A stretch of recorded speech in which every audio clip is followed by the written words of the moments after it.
Hi all, എല്ലാവർക്കും rainbow വേൾഡിലേക്ക് സ്വാഗതം. ഇന്നത്തെ വീഡിയോയിൽ ഞാൻ പറയുന്നത് നിങ്ങളുടെ ജീവിതം മാറ്റിമറിക്കാൻ കഴിവുള്ള ഒരു 8 ശീലങ്ങളെക്കുറിച്ചാണ്. ഇത് നിങ്ങൾക്കെല്ലാവർക്കും വളരെ ഉപകാരപ്രദമായിട്ടുള്ളൊരു വീഡിയോ ആണെന്ന് ഞാൻ വിശ്വസിക്കുന്നു. അപ്പം 8 കാര്യങ്ങളാട്ടോ ഞാൻ പറയുന്നത്. എല്ലാവരും സ്കിപ്പ് ചെയ്യാതെ വീഡിയോ ഒന്ന് കാണണേ. അപ്പോൾ നമുക്ക് വീഡിയോയിലേക്ക് കിടന്നാലോ. ഒന്നാമത്തെ പോയിൻ്റാണ് വാല്യൂയിങ് ടൈം.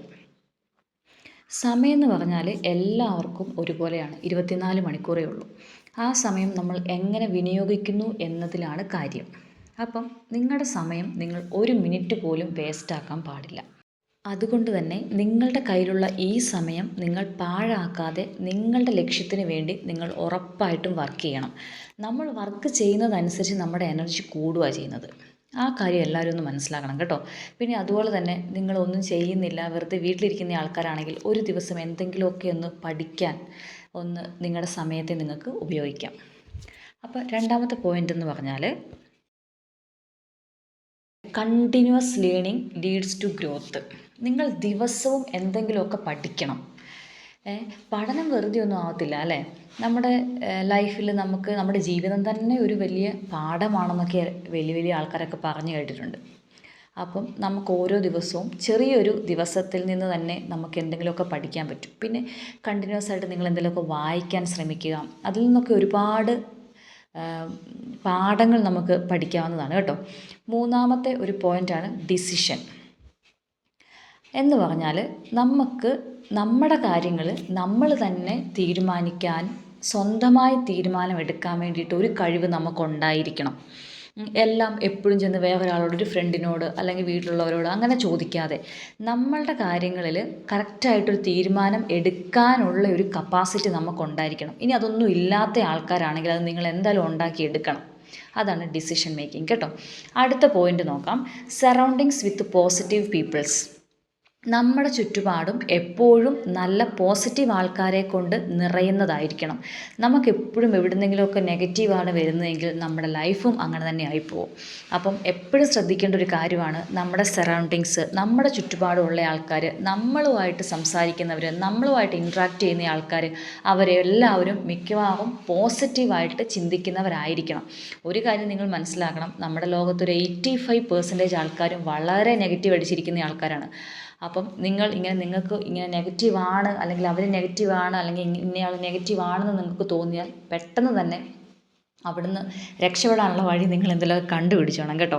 അവിടെ പിന്നെ നിന്നേക്കരുത്. നിങ്ങളുടെ ലൈഫ് തന്നെ താളം തെറ്റുന്ന ഒരവസ്ഥയിലേക്ക് പോകും. അതുകൊണ്ട് എപ്പോഴും ശ്രദ്ധിക്കുക, നിങ്ങളുടെ കൂടെയുള്ള ആൾക്കാരെ എപ്പോഴും പോസിറ്റീവ് ആയിട്ടുള്ള ആൾക്കാരായിട്ട് കണ്ടുപിടിക്കുക. അതുപോലെ തന്നെ നിങ്ങൾക്കും പോസിറ്റീവായിട്ടും ഊർജ്ജം പകരാം. ഇപ്പോൾ എപ്പോഴും നിങ്ങൾക്ക് നെഗറ്റീവ് തരുന്ന ആൾക്കാരാണെങ്കിൽ നിങ്ങൾക്ക് അവർക്ക് പോസിറ്റീവായിട്ടുള്ള കാര്യങ്ങൾ പറഞ്ഞു കൊടുക്കുകയൊക്കെ ചെയ്യാം കേട്ടോ. അങ്ങനെയും അതും ഒരു ഓപ്പർച്യൂണിറ്റിയാണ്. നെക്സ്റ്റ് പോയിൻ്റാണ് listening more and speaking less. ഇപ്പം കൂടുതലായിട്ടും ആൾക്കാർ ചെയ്യുന്നൊരു കാര്യം, എല്ലാവരോടും നമുക്ക് നമ്മുടെ കാര്യങ്ങളൊക്കെ ഇങ്ങനെ പറയും, നമ്മൾ ഒരുപാട് സംസാരിക്കും അല്ലേ. അപ്പം അതിനേക്കാളൊക്കെ നല്ലത് നമ്മളോട് സംസാരിക്കുന്നവരോട് നമ്മൾ കേൾക്കാനുള്ളൊരു മനസ്സുണ്ടാവണം. എന്താണോ ബാക്കിയുള്ളവർ പറയുന്നത്, എന്താണോ ബാക്കിയുള്ളവർ ചെയ്യുന്നത്, അതൊക്കെ ഒന്ന് കേൾക്കാനും അതെല്ലാം ഒന്ന് ഒബ്സർവ് ചെയ്യാനുള്ള ഒരു സ്കില്ല് നമ്മൾ കൂട്ടിക്കൊണ്ട് വരണം കേട്ടോ. അത് വളരെ ഇമ്പോർട്ടൻ്റ് ആയിട്ടുള്ളൊരു കാര്യമാണ്. അടുത്ത പോയിൻ്റാണ് helping others and spreading kindness. അത് ഇന്നത്തെ കാലത്ത് എല്ലാവരും തന്നെ ചെയ്യുന്നതാണ്. എന്നാൽ പോലെയും എനിക്ക് പറയാനുള്ളൊരു കാര്യം എന്ന് പറഞ്ഞാൽ നമ്മൾ ബാക്കിയുള്ളവരെ ഹെൽപ്പ് ചെയ്യുക എന്ന് പറയുന്നത് വളരെ നല്ലൊരു കാര്യം തന്നെയാണ് അല്ലേ. അപ്പം ഇത് മനസ്സിൽ നല്ല കരുണയുള്ളവർ, മനസ്സിൽ ദയയുള്ളവർ, ബാക്കിയുള്ളവരുടെ ഒരു സങ്കടം കാണുമ്പം നമുക്കും ഒരു സങ്കടം വരുന്ന ആൾക്കാർ, അവർക്കൊക്കെയാണ് കുറച്ചുകൂടെ ഇങ്ങനത്തെ ഒരു മെൻറ്റാലിറ്റി ഒക്കെ ഉണ്ടാവുക. അപ്പം ഹെൽപ്പ് ചെയ്യുക എന്ന് പറഞ്ഞൊരു മെൻറ്റാലിറ്റി നിങ്ങൾക്കില്ലെങ്കിൽ അത് ഉറപ്പായിട്ടും നിങ്ങൾ ഒന്ന് മേക്ക് ചെയ്തെടുക്കേണ്ടതാണ് കേട്ടോ. നെക്സ്റ്റ് പോയിൻ്റാണ് spending wisely and saving for future. നമ്മുടെ ചിലവുകളൊക്കെ ഒന്ന് നോക്കിയും കണ്ടൊക്കെ ചെയ്യുക. എത്രയാണോ നമ്മുടെ സമ്പാദിക്കാൻ പറ്റുന്നത്, അതിൽ ഇരട്ടി നമ്മൾ ചിലവാക്കിയാലോ ഭയങ്കര പ്രശ്നത്തിലേക്ക് പോകും അല്ലേ.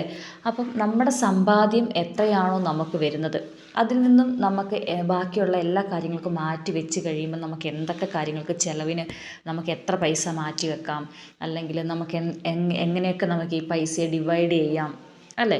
അങ്ങനെയൊക്കെ ഒന്ന് ചിന്തിച്ചിട്ട് വേണം നമ്മൾ ചിലവാക്കാൻ വേണ്ടി. നമുക്ക് വരവിനേക്കാളും കൂടുതൽ ചിലവ് വന്നിട്ടുണ്ടെങ്കിൽ എന്താവും, എല്ലാം താറുമാറായി പോകും അല്ലേ. നമ്മുടെ കയ്യിൽ ഒതുങ്ങത്തില്ലാതായി പോകും. അപ്പം നമ്മൾ കുറച്ച് ചിലവുകളൊക്കെ കുറച്ച് ചുരുക്കി നമ്മുടെ സാമ്പത്തികം നമുക്ക് കിട്ടുന്നതനുസരിച്ച് ചിലവുകളൊക്കെ ഒന്ന് നോക്കിയും കണ്ടും ചെയ്യുവാണെങ്കിൽ അത് വളരെ ഉപകാരപ്പെടും. കാരണം എന്നാന്ന് ചോദിച്ചാൽ ഇന്നത്തെ കാലത്ത് നമുക്ക് ഭാവിയിലേക്ക് ഉറപ്പായിട്ടും എന്തെങ്കിലും ഒരു കാര്യം അല്ലെങ്കിൽ ഒരു ചെറിയൊരു പൈസ നമ്മൾ സേവിങ്സ് വെക്കുക എന്ന് പറഞ്ഞത് വളരെ ഇമ്പോർട്ടൻ്റ് ആണ്.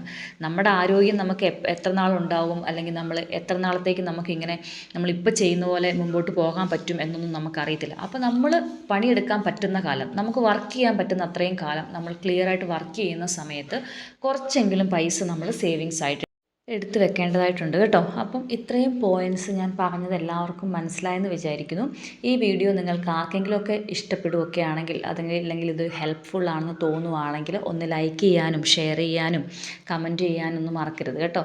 എന്നെ ഒന്ന് സപ്പോർട്ട് ചെയ്യണേ. അപ്പം thank you all, take care.